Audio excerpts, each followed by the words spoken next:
So the end of the age, you know how when the disciples asked Christ what will be the signs in the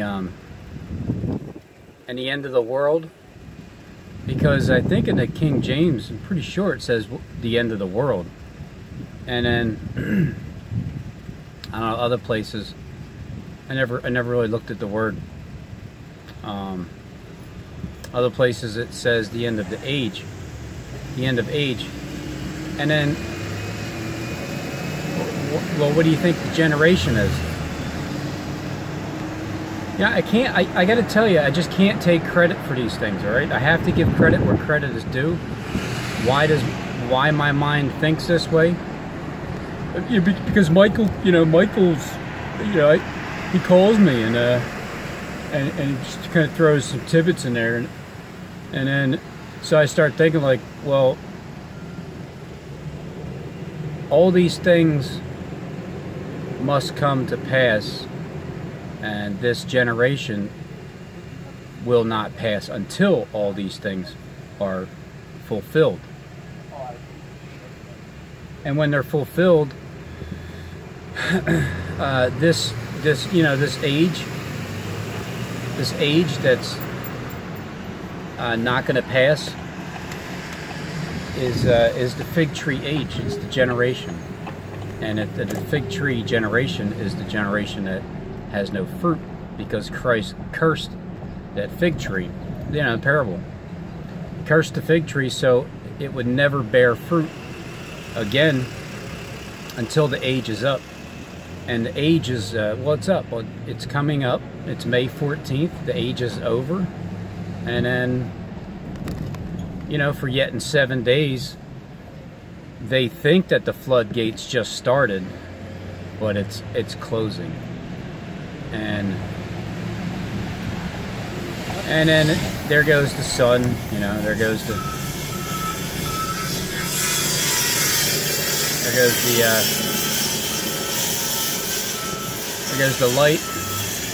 light of the world, the killing of the rising sun. The Son of God is up there. Oh yeah, I want to clarify something I said yesterday, I think it was. I said that the sun, the Son of God goes around the perimeter of the earth. Now that's true. It's true.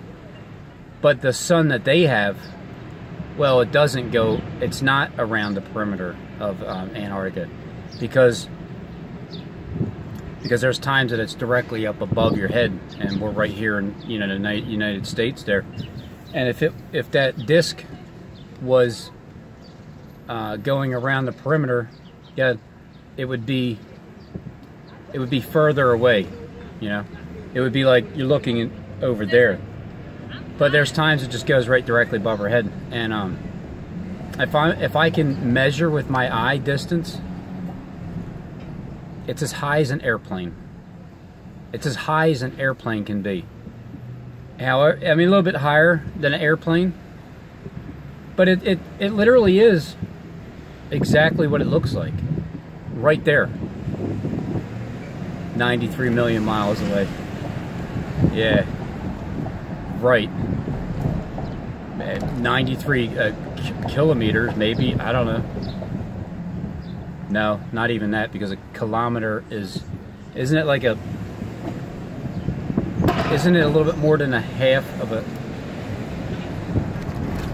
isn't 8 mile, let's see, what would 8 miles be? Is it 5 kilometers? Or is 5 miles 8 kilometers? It's one or the other. So the end of the age is the end of the frickin' fig tree generation. The end of the world. Why didn't I think of this before? I just don't get it. Why? It's like sometimes things seem so simple, and it's like, well, why didn't I just think of that?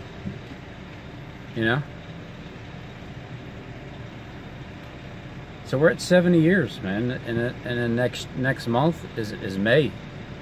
Next month is May. And I didn't even think about an Easter rapture. That didn't come across my mind either until I seen Joshua James's comment. And it's like, yeah, you know, I didn't think of that one. Now, why is it that Easter is the 28th of this month? I mean, this year. Wasn't it always like the first month of April? I could have swore it was. But this year, it's the 28th. Last year on the 28th, I said, what? Because, you know what I mean? I said, what's going to happen on April 28th? Peace and safety? And then King Chong Moon and John June Moon, they both shook hands the day before on the 27th to start the peace talks throughout the world. I mean, I started my own peace treaty 11/11 last year.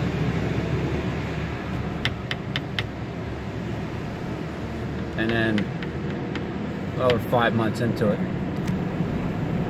I probably won't drag this video on for much longer. I just wanted to put that out there that the end of the age is now. It's the end of the world. It's like, you think of it, you say it's the end of the world. Of course, everybody's like, what? No. And but when you say it's the end of the age of evil, that doesn't sound so bad. Then when you say it's the end times, it's like, no. Then when you say it's like the end of time and the clocks and the watch and TikTok and TikTok, rab, TikTok, your time's up. I know, because time is coming to an end and eternity starts. Because why did we have time in the first place? Like, do you think there was clocks back when Jesus Christ was walking the earth? I mean, was there? Did anybody have watches? Like, hey, Paul, you know what time it is? No, Peter, I'm not sure. Let me go check the clock on the wall. So, when was time created? I guess I probably had to look that one up too. But then who knows? Google will tell you whatever. Oh yeah, and then they keep trying to hack into my Google account to steal my password.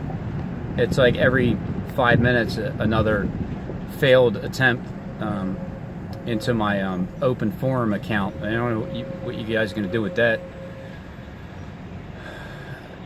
But it's all day. Anybody else have that problem? All day long.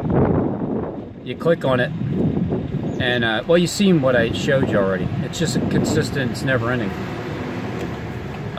What else was there? Oh yeah, the Earth, where our sun, the original sun and the moon are.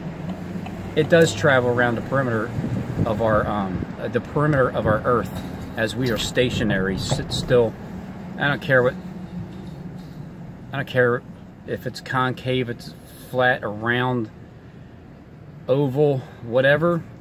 All I know is that water travels north, doesn't it? Doesn't water travel north, like it's going downwards on it, like it's going down, and the waves, you know, if anybody goes down the shore, just take a look at the waves. They're always coming in sideways and make you think, like, well, how does the water consistently move in that one direction? It's just like, it's just amazing how that happens. So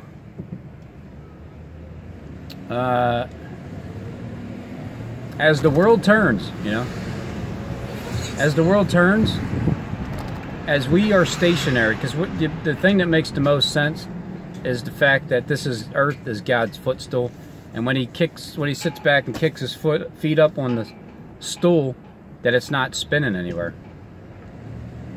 And the waters that are above the firmament separate the waters from below.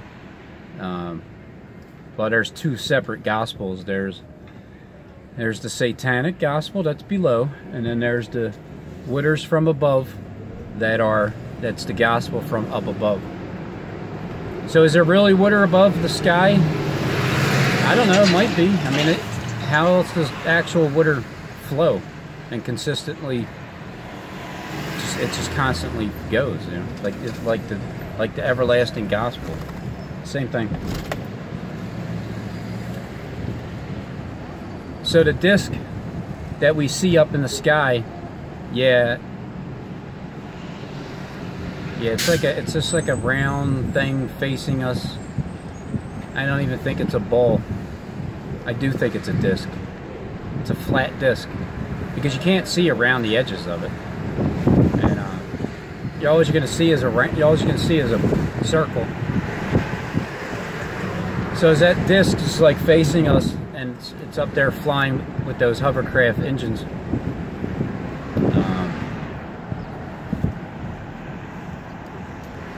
And that moon, well, I think, come on.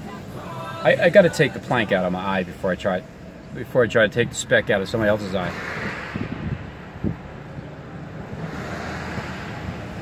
The Earth is here, right? Earth is here. The sea is around the Earth. The sun and the moon, the light bulbs, they're not that far up in the sky.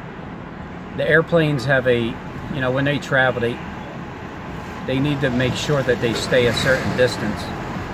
And what about private airplanes? What about those guys that privately fly up in the sky? That'd be interesting to do that, right? To go up into the air and fly as high as you can, just to get a closer look at that sun, because you know you're going to get closer to it. When they try to say it's 93 million miles away, whatever. That's why I don't like. That's why I didn't like. I knew there was a reason why I hated to go into school. I hated it. As soon as I walked into science class and I seen the monkeys on the wall, like lifting up, like crouching up more, and the evolution. What do you mean? Huh?